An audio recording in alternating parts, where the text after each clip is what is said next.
Dictation 100 शब्द प्रति minute start होगा 5 सेकंड बाद।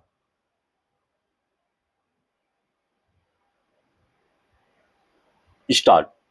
बांग्लादेश में पिछले कुछ महीनों से जिस तरह की अराजकता बेलगाम होती देखी जा रही है, उससे साफ है कि बदलाव की मांग के साथ वहां जो आंदोलन शुरू हुआ था वह अब दिशाहीन हो चुका है। अब वहां हो रही लक्षित हिंसा की घटनाएं व्यापक चिंता का कारण बन रही हैं। गौरतलब है कि पिछले 2 दिनों में जिन 2 लोगों की हत्या कर दी गई, उनकी सामुदायिक पहचान हिंदू थी। सोमवार रात को वहां की नरसिंहगढ़ी शहर में अज्ञात हमलावरों ने एक किराना दुकान के 40 वर्षीय मालिक की हत्या कर दी। इस घटना से कुछ घंटे पहले ही जेसोर जिले में एक अन्य व्यापारी की सिर में गोली मारकर जान ले ली गई, जो एक अखबार के कार्यवाहक संपादक भी थे।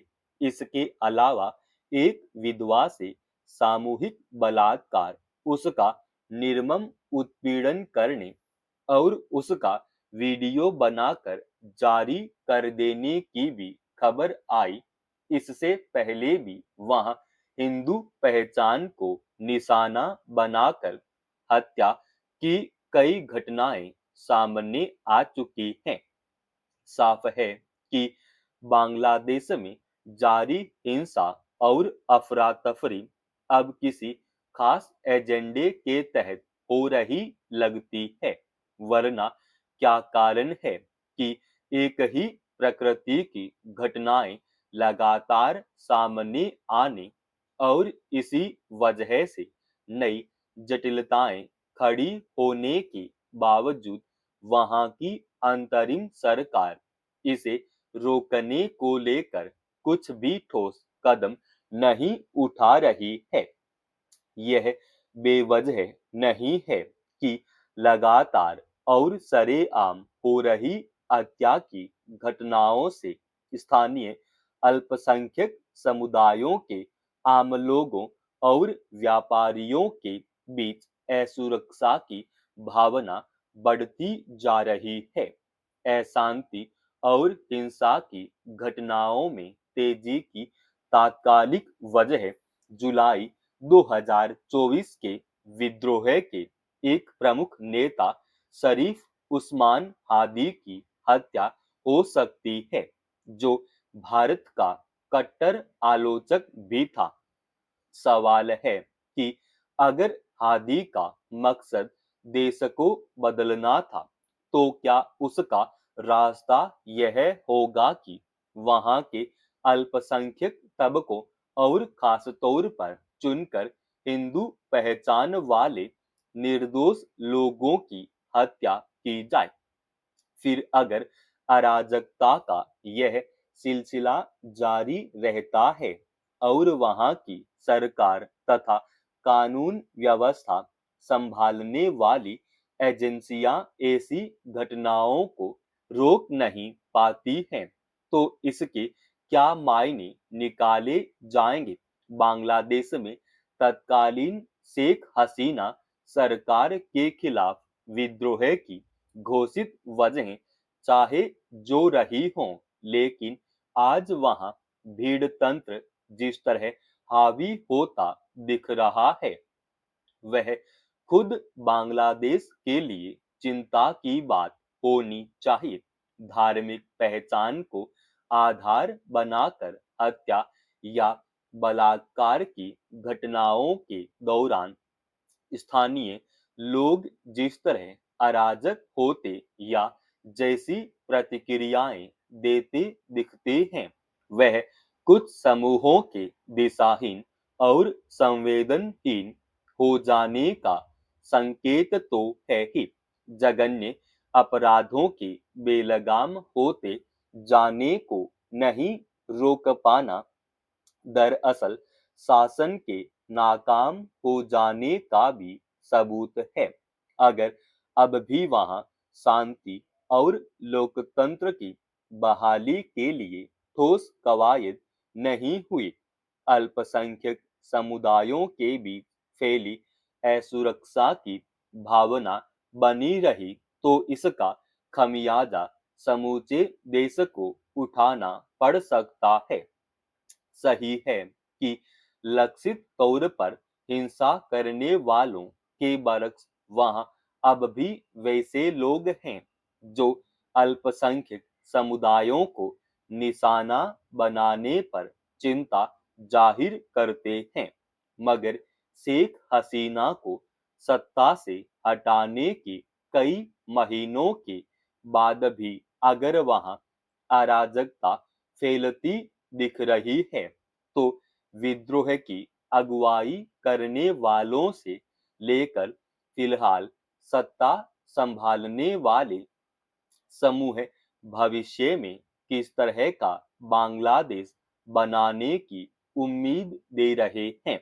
अस्पतालों में मरीज का इलाज ही नहीं, बल्कि चिकित्सकों और प्रबंधकीय कर्मियों का व्यवहार भी कई मायनों में महत्वपूर्ण होता है।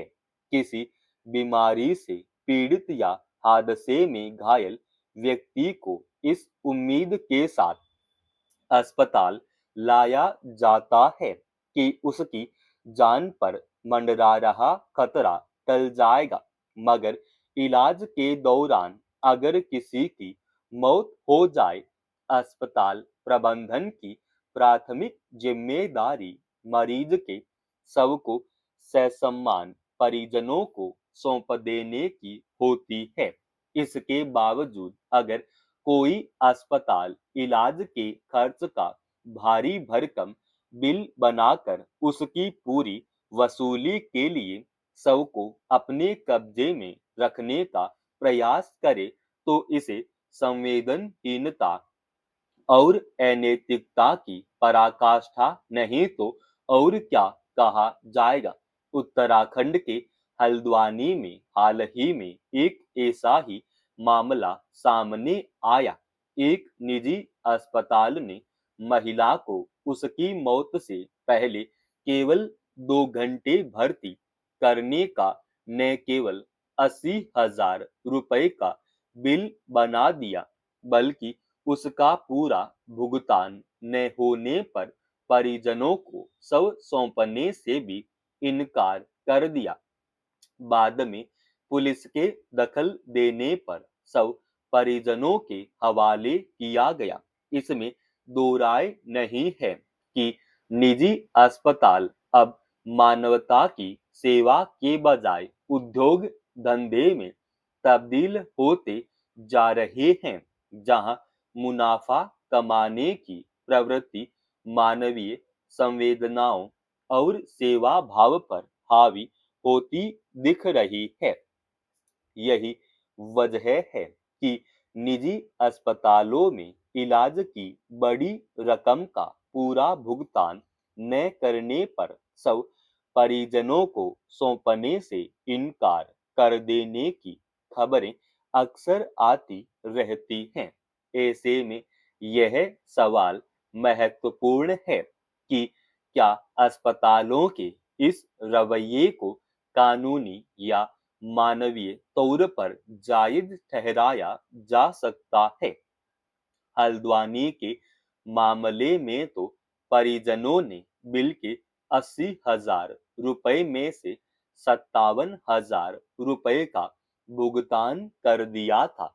इसके बावजूद अस्पताल प्रबंधन ने महिला का शव देने से इनकार कर दिया।